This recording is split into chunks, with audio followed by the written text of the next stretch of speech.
Shalom Bapak Ibu. Iya, puji Tuhan, malam hari ini sungguh saya mengucap syukur karena ada kesempatan untuk bawakan firman saat ini. Ya, perkenalkan, nama saya Luis Prasetyo, biasanya panggil Luis, yang biasa dapat tugas di Kalam Kudus Kota Raja. Sekolah Kalam Kudus Kota Raja pasti sudah pernah ketemu. Ya, setidaknya saling sapa lah, udah pernah lah Pak Ibu ya. Jadi saya di sana juga melayani di gereja dan juga pelayanan di sekolah. Sekolah saya tidak mengajar, tapi saya melayani guru-guru, membina kerohanian dari guru-guru.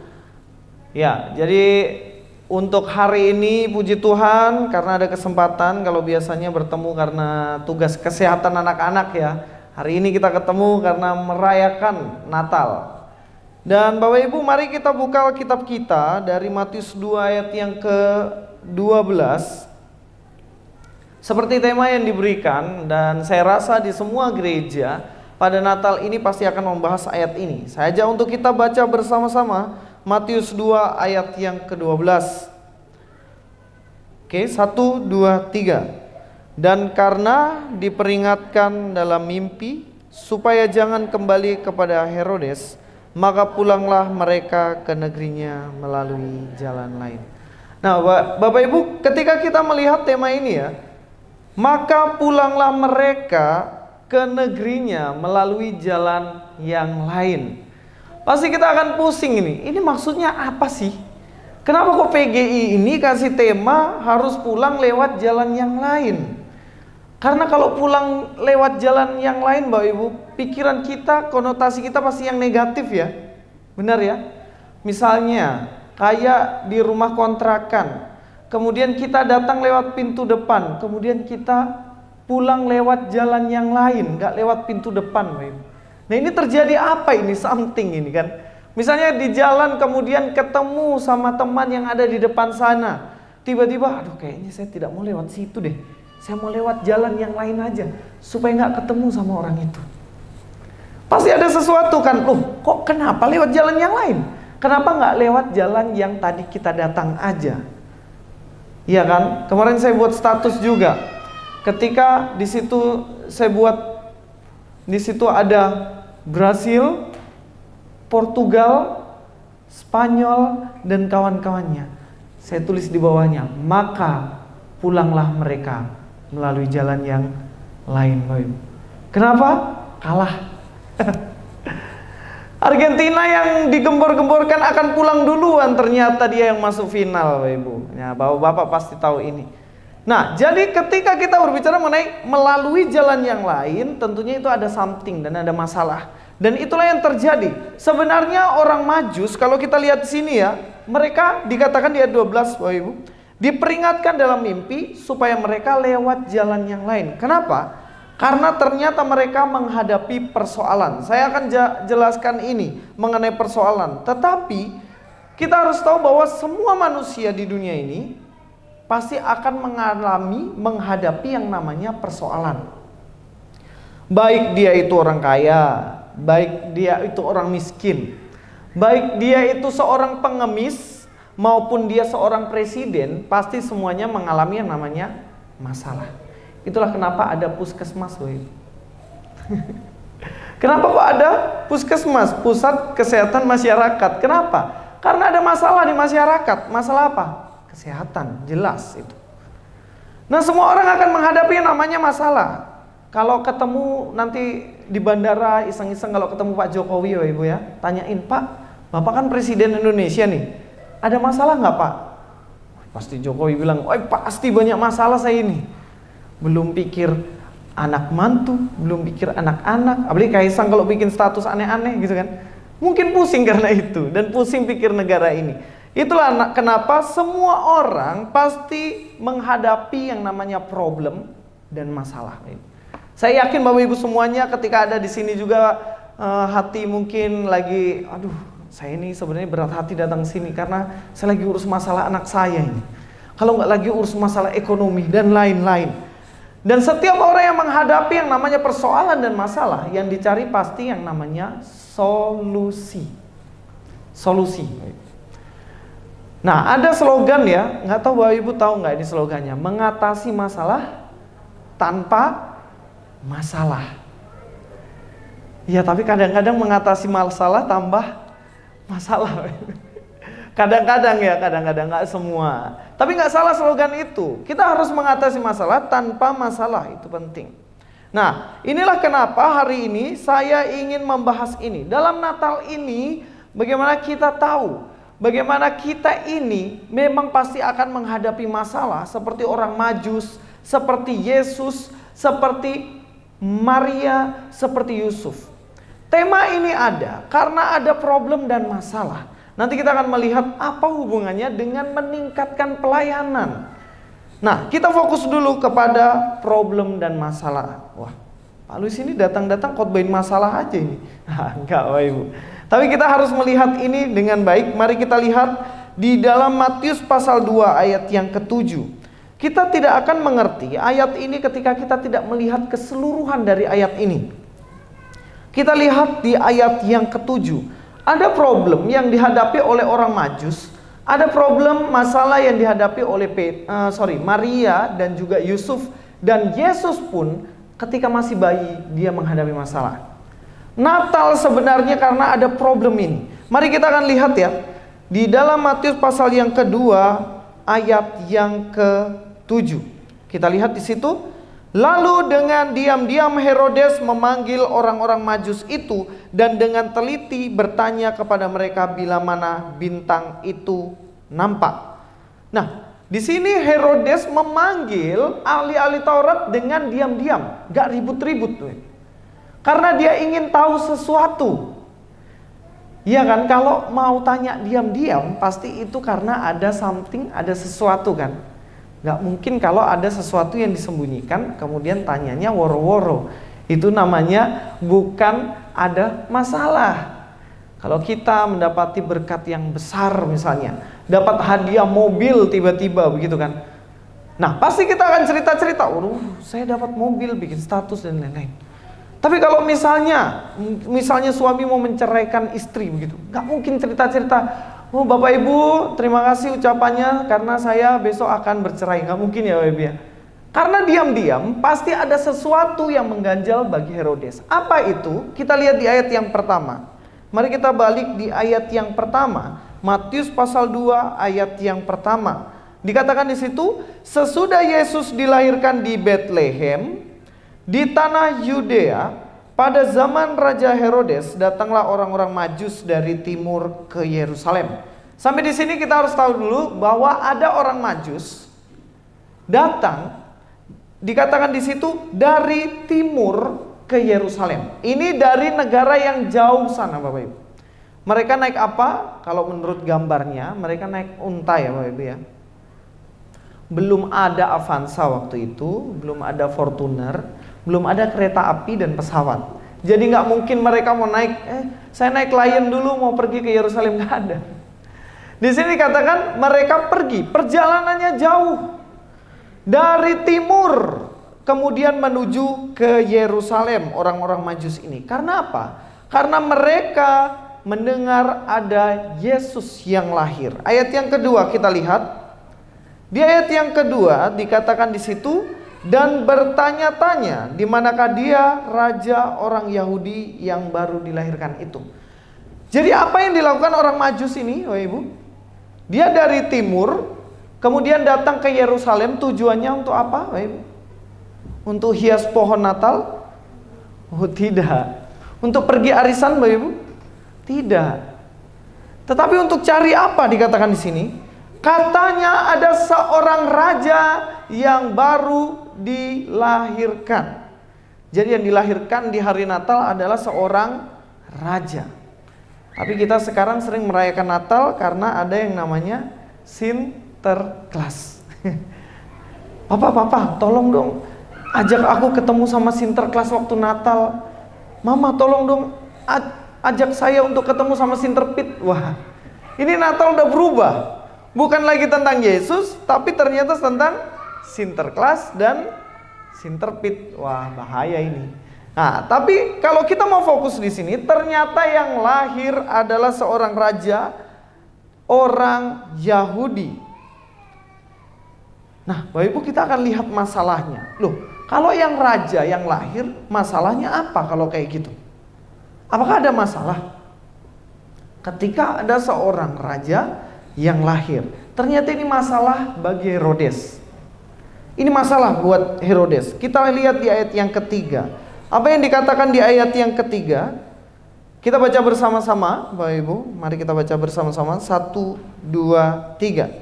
Ketika Raja Herodes mendengar hal itu, terkejutlah ia beserta seluruh Yerusalem. Seluruh Yerusalem kaget, terkejut. Apalagi Herodes. Loh, kenapa? Karena Herodes kaget, kok ada raja selain saya? Kok saya ini pemimpin saat ini di Yerusalem, kenapa tiba-tiba ada seorang raja? Ngerti ya Bapak Ibu ya problemnya apa ya? Nah, kadang-kadang ini yang jadi problem tuh. Karena dia pimpinan, karena dia adalah seorang raja, kemudian dia pusing. Waduh, ada raja lain ini yang lahir nih. Itu yang terjadi juga dengan Saul. Bapak Ibu, apakah Bapak Ibu tahu siapa Saul? Saul adalah seorang raja Israel yang pertama. Benar ya? Saul raja Israel yang pertama, dan kemudian Saul ini marah, emosi, dan ingin membunuh seorang yang bernama Daud. Alasannya apa? Karena Daud akan menjadi seorang raja menggantikan dia. Ini problemnya. Ini yang menjadi masalah ketika Natal. Herodes, dia ingin membunuh Yesus. Karena Yesus adalah seorang raja yang baru lahir. Nah, menghadapi masalah ini Bapak Ibu, ini sangat-sangat ngeri kalau kita lihat ya. Karena Yesus yang pada waktu itu masih kecil, masih bayi, tiba-tiba mau dibunuh. Nah, mari kita lihat di ayat yang ke-7 dan 8. Karena kita sudah baca ayat yang ke-7, kita baca ayat yang ke-8 ya. Dalam Matius pasal 2 ayat yang ke-8 kita baca, kemudian ia menyuruh mereka ke Betlehem, katanya, pergi dan selidikilah dengan seksama hal-hal mengenai anak itu, dan segera sesudah kamu menemukan dia, kabarkanlah kepadaku supaya aku pun datang menyembah dia. Herodes menyuruh orang Majus, Bapak Ibu. Herodes menyuruh orang Majus untuk pergi kemana? Dikatakan di situ, di Betlehem. Loh, ngapain kok ke Betlehem? Kenapa nggak disuruh aja pergi ke Jakarta? Kenapa nggak disuruh aja untuk pergi ke Batam dan lain-lain? Kenapa harus Betlehem, Bapak Ibu? Karena di dalam kitab Mika pasal yang ke-5 tadi sudah dinubuatkan kan, seorang anak akan lahir di kota Betlehem. Itulah kenapa Herodes bilang orang Majus, kalian pergi saja ke Betlehem. Nanti kalau ketemu sama raja itu, aku akan, dikatakan di situ apa? Aku akan menyembah dia. Tapi benarkah Herodes mau menyembah dia? Benarkah Herodes mau menyembah dia, Bapak Ibu? Tidak. Kalau kita lihat dalam Matius pasal yang kedua ya, mari kita lihat di pasal yang kedua di ayat yang selanjutnya. Mari kita lihat situ ya. Di ayat yang ke-16. Sudah ketemu Bapak Ibu? Matius pasal 2 ayat yang ke-16. Kita lihat situ ya. Dikatakan, ketika Herodes tahu bahwa ia telah diperdaya oleh orang-orang Majus itu, ia sangat marah. Lalu ia menyuruh membunuh semua anak di Betlehem dan sekitarnya, yaitu anak-anak yang berumur 2 tahun ke bawah. Kalau kita perhatikan di sini, ternyata Herodes tidak ingin datang untuk menyembah kepada Yesus. Itu hanya bohong, Bapak Ibu. Herodes pura-pura ingin menyembah Yesus. Orang Majus nanti balik lagi ya, nanti balik kalau sudah ketemu raja itu, nanti balik kasih tahu posisinya. Soalnya zaman itu belum ada Sherlock, Bapak Ibu. Kalau sekarang enak ya. Kalau tersesat, nyasar, bilang, bro Sherlock dulu dong, ini udah tersesat nih. Nah gitu, gampang. Zaman dulu belum ada. Makanya ketika bilang kepada orang Majus, tolong kamu tandai lokasinya, datang balik ke sini, nanti saya akan datang ke sana, ke Bethlehem, ketemu raja itu, dan aku akan menyembah dia. Ternyata tidak. Ternyata Herodes membunuh semua anak di bawah 2 tahun yang ada di Bethlehem. Dibunuh ternyata. Kenapa 2 tahun ke bawah? Kenapa tidak 2 tahun ke atas? Karena perkiraan Yesus pada waktu itu umurnya 2 tahun ke bawah. Saya nggak bayangin Bapak Ibu, kalau sampai anak saya itu jadi target pembunuhan, saya nggak ngerti lagi. Anak saya umurnya 2 tahun, baru ulang tahun bulan Oktober lalu, jadi udah lewat 2 tahunnya. Oh, kalau masalah ini berarti dia selamat tuh, udah di atas 2 tahun kan.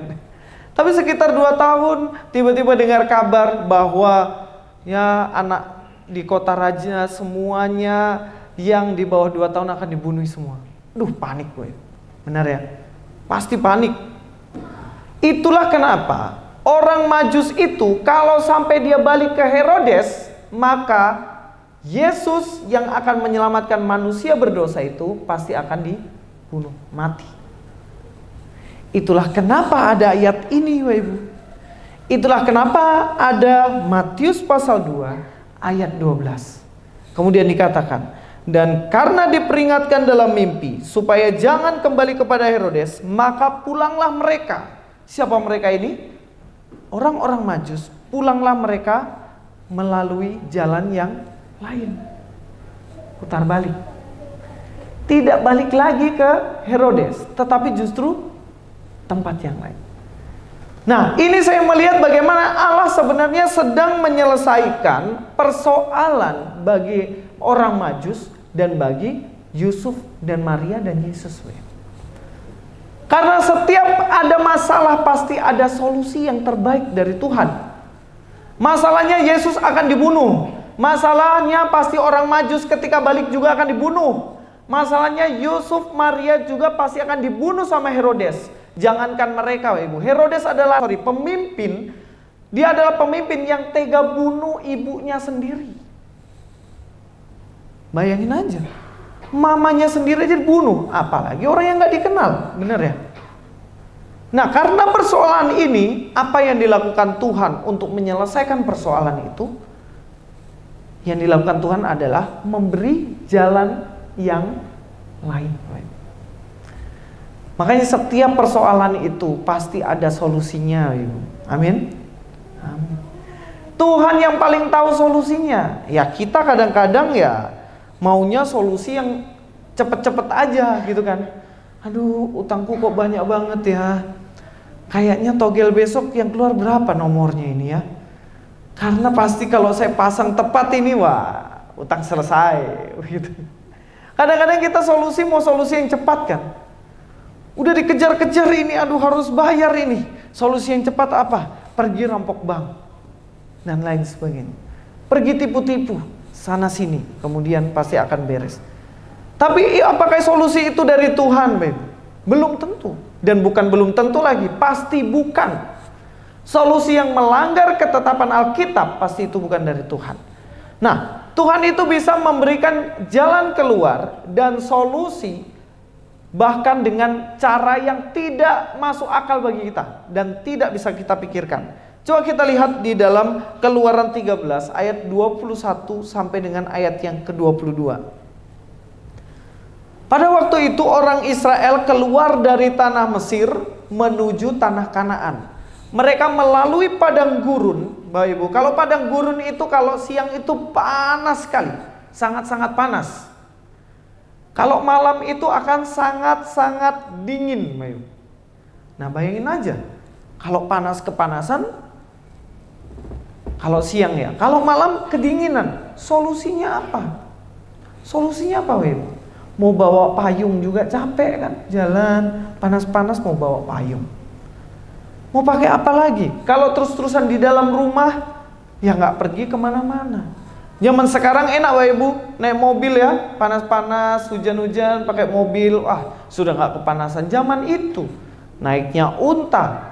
Bagaimana mau terhindar dari panas? Terik panasnya padang gurun, Bapak Ibu.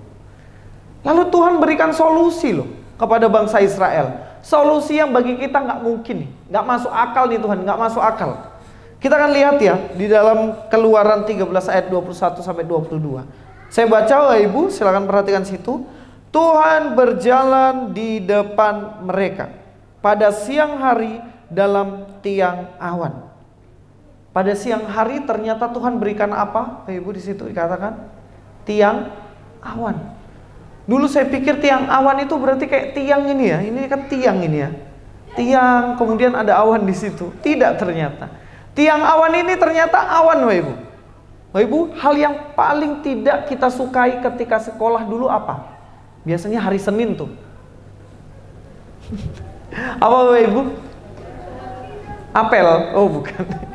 Upacara pasti kan. Kenapa? Panasnya minta ampun. Kalau di sekolah itu anak-anak kalau sudah dengar hari ini upacara ya anak-anak, itu pasti berdiri begini. Tapi satu-satu tumbang dia. Tumbang itu udah lemes-lemes begitu. Wah, kalau seandainya ada petugas puskesmas di situ ya, wah, pasti senang sekali itu ada yang rawat anak-anak yang pingsan itu di UKS. Nah, hal yang paling kita benci adalah ketika kepanasan tuh, waduh panas terik. Tiba-tiba ada awan menutupi matahari, waduh. 15 menit begitu. Duh, rasa lega sekali. Waduh, enak. Tuhan terus-terus kah kayak gini kah? Ini enak sekali, ini nggak kepanasan. Pasti gitu, lega, waduh. Nah, inilah tiang awan. Tiang awan itu mereka menutupi, tiang awan ini menutupi matahari yang menyengat bangsa Israel, sehingga mereka tidak kepanasan. Dan dikatakan di situ, kita lanjut ya, untuk menuntun mereka di jalan dan pada waktu malam dalam tiang api untuk menerangi mereka. Selain menerangi, tiang api tentunya itu membuat mereka tidak kedinginan. Kemarin saya waktu berangkat ke Surabaya, saya ke Makassar. Saya pakai celana pendek saja. Karena kalau pakai celana panjang kan ribet ya. Saya pikir layan panas. Saya pikir layan panas nih. Kan biasanya panas ya. Begini saya masuk. Pas mau turun di Makassar, itu ternyata di situ naik lagi pesawatnya. Udah kelihatan nih landasan nih. Tiba-tiba naik. Kemudian pilot mengumumkan, Bapak Ibu, kita akan mendarat di Balikpapan karena ada angin yang kencang. Itu pas naik, Bapak Ibu, jantung itu sudah begini. Wih, ini ada apa ini? Tiba-tiba pesawat yang mau mendarat ini tiba-tiba naik. Di situ gemetar kedinginan, Bapak Ibu. Saya sampai bingung, ini memang karena dingin kah? Atau karena ketakutan ini? Gemetar sampai di Balikpapan, cuman Tuhan terima kasih sudah mendarat tenang gitu. Tapi dinginnya minta ampun. Saya pikir itu mungkin minus 10 mungkin. Tapi ya kemungkinan itu di 10 derajat mungkin. Tapi itu sangat dingin dan itu tidak enak, tersiksa Bapak Ibu, kedinginan. Apa yang ingin kita rasakan ketika kita kedinginan? Pertama pasti cari Indomie, Bapak Ibu ya. Indomie kuah. Kalau enggak pop mie ya. Wah, hangat-hangat enak gitu. Tapi yang kita cari pasti kehangatan, entah api, entah apa supaya menghangatkan kita. Dan Tuhan menyelesaikan persoalan bangsa Israel dengan memberikan yang namanya tiang api. Bapak Ibu, tiang api dan tiang awan ini sebenarnya bentuk solusi yang Tuhan berikan yang tidak dipikirkan oleh bangsa Israel pasti.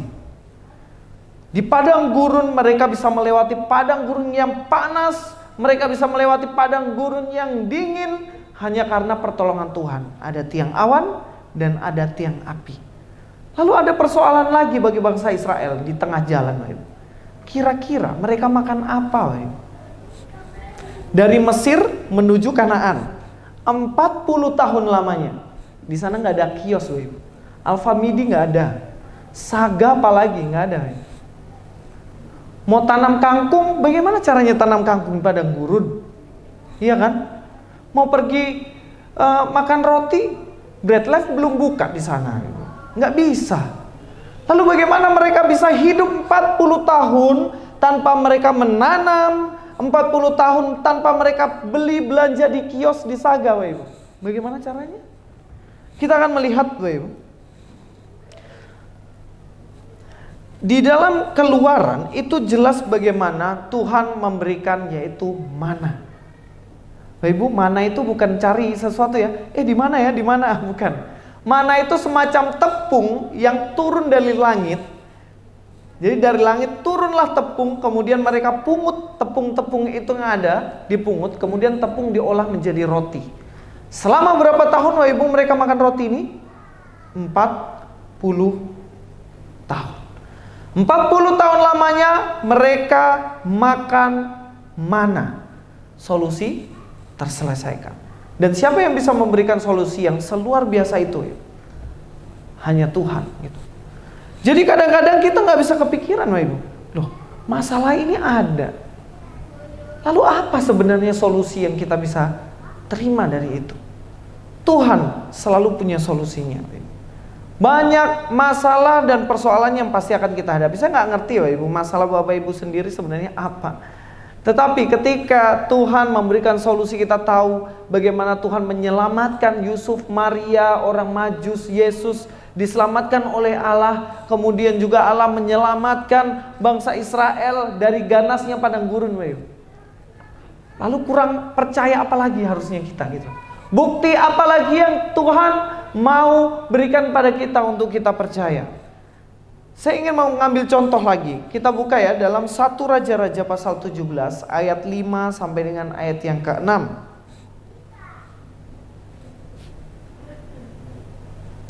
1 Raja-Raja 17 ayat 5 sampai dengan ayat yang ke-6. Saya akan membacakannya, Bapak Ibu.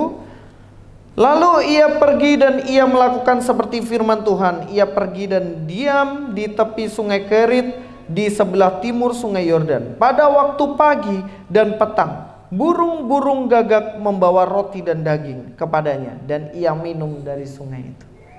Elia ketika kabur melarikan diri, dia kelaparan. Dia nggak punya makan.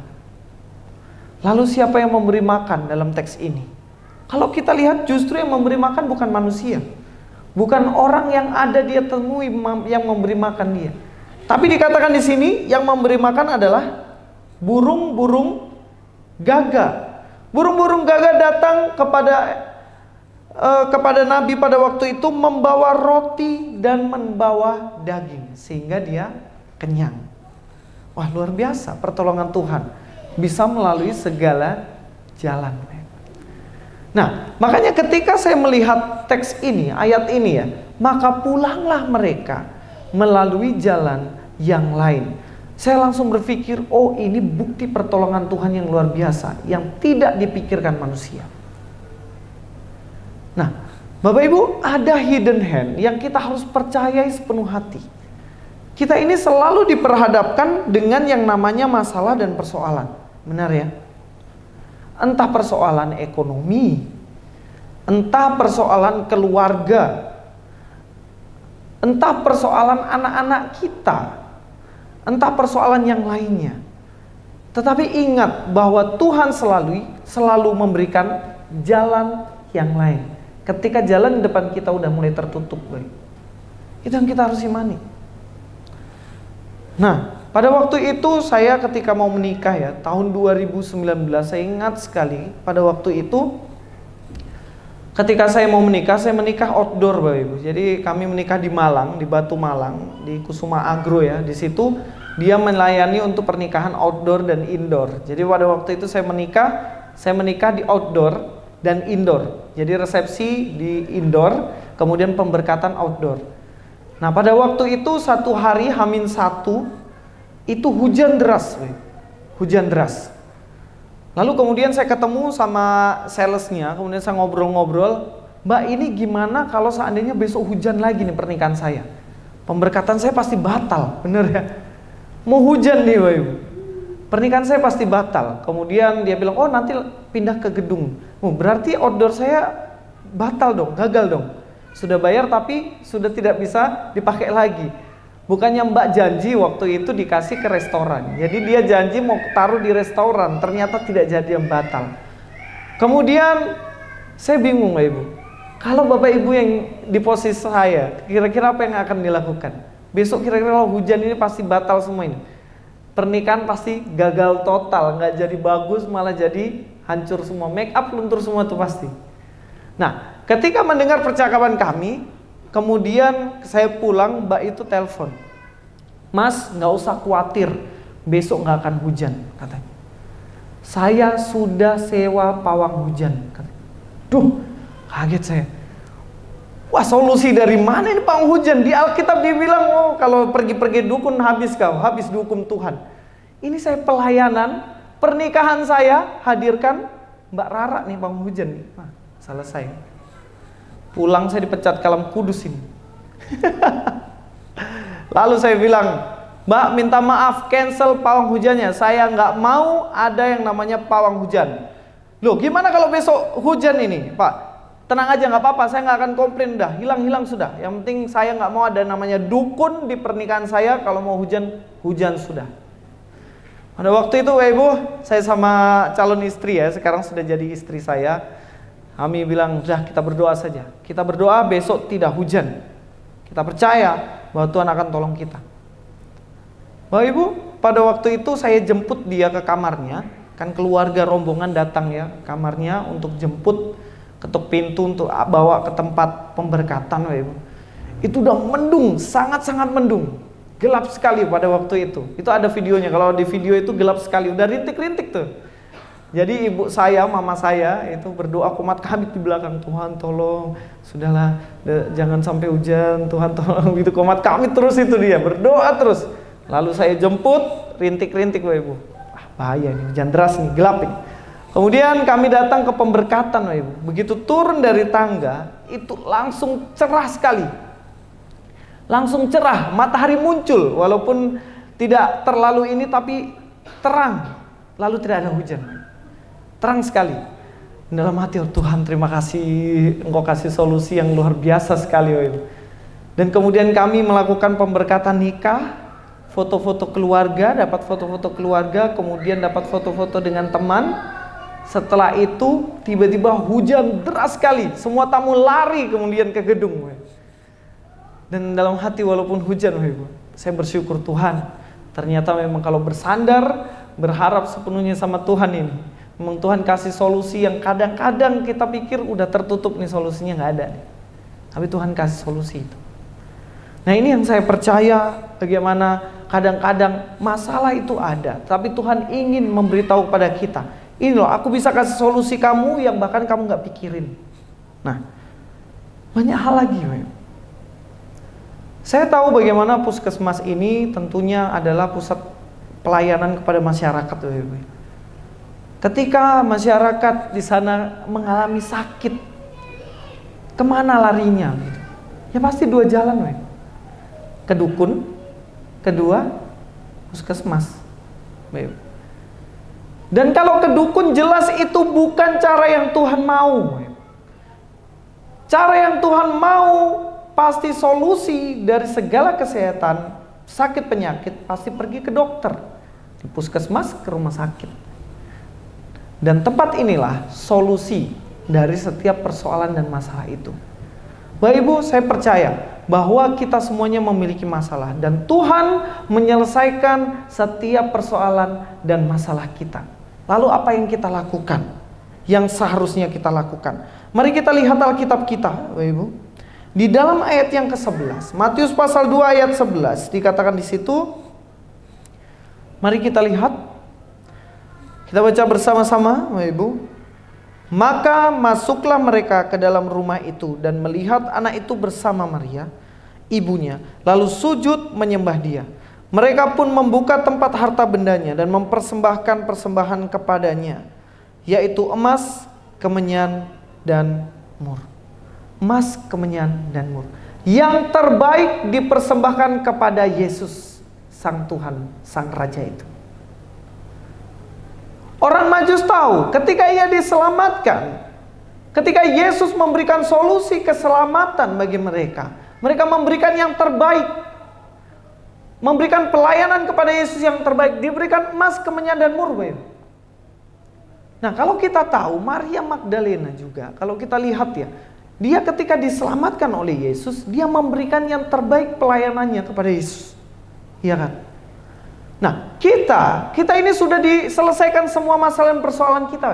Pertama, kalau saya mati ini saya kemana? Pasti kita tujuannya satu, yaitu ke surga. Karena tadi Yohanes 3:16 katakan apa? Barang siapa percaya kepadanya tidak binasa, melainkan beroleh hidup kekal. Itu udah jaminan, kalau mati pasti masuk surga. Pasti, baik. Terus gimana kalau saya hadapi persoalan dalam pekerjaan saya, dalam keluarga saya, dalam ekonomi saya? Tuhan selalu punya solusi untuk kita dan Tuhan pasti menolong kita. Kita percaya itu. Nah, sekarang pertanyaannya, apa yang mau kita berikan pada Tuhan? Orang Majus memberikan emas, kemenyan, dan mur. Kita berikan apa? Tentunya kita berikan semua profesi kita untuk Tuhan. Pelayanan itu tidak hanya di gereja. Pelayanan tidak hanya berkhotbah. Pelayanan tidak hanya mimpin pujian.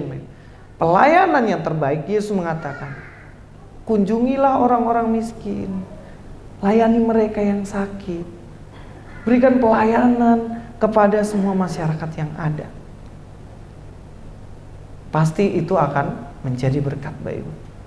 Nah, sesuai dengan tema hari ini dikatakan ya, bagaimana Puskesmas Kota Raja lebih meningkatkan pelayanan bersama. Kiranya Natal ini, Bapak Ibu, kita disadarkan kembali bahwa Tuhan selalu memberikan solusi dalam segala masalah kita. Kita juga harus memberikan solusi kepada orang-orang yang membutuhkan pelayanan kita. Pada waktu itu anak saya kena cacar, Bapak Ibu. Saya kena cacar, ke dokter. Sembuhlah dia. Beberapa hari kemudian gantian istri saya yang kena cacar. Untung saya nggak kena waktu itu. Istri saya kena cacar, kemudian mau ke dokter udah tutup malam-malam. Lalu bilang, oke, kita ke puskesmas aja cari obat. Wah, saya kontak teman saya di puskesmas. Dia bilang, bisa ke sana? Oh bisa, datang saja. Walaupun malam itu ada tetap yang pelayanan di Puskesmas Kota Raja. Kemudian datang kami, pulang membawa obat-obatan itu, diminum. Kemudian pada waktu itu saya berangkat ke Jawa. Istri saya masih minum obat itu, dan kemudian ketika saya kembali lagi, dia sudah sembuh, Pak Ibu. Semua karena apa? Karena pelayanan kesehatan yang diberikan oleh Puskesmas. Nah, kiranya firman Tuhan ini membuat kita semakin semangat, Pak Ibu ya. Kita nggak bisa beri apa-apa sebenarnya kepada Tuhan. Kita hanya memberikan profesi kita kepada Tuhan. Pelayanan masyarakat, kesehatan, berikan itu semua untuk Tuhan. Dalam firman Tuhan dikatakan, lakukan segala sesuatu itu bukan seperti untuk manusia, tetapi lakukan seperti untuk Tuhan. Sebagai dokter, sebagai perawat, sebagai pelayan masyarakat, mari kita kerjakan setiap tugas tanggung jawab kita untuk Tuhan. Itu adalah pelayanan kita bersama.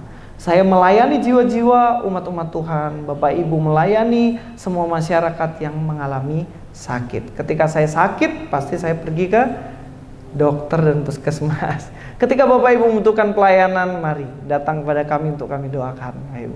Mari kita bekerja sama, bukan untuk kemuliaan kita, tapi untuk kemuliaan nama Tuhan. Mari kita berdoa untuk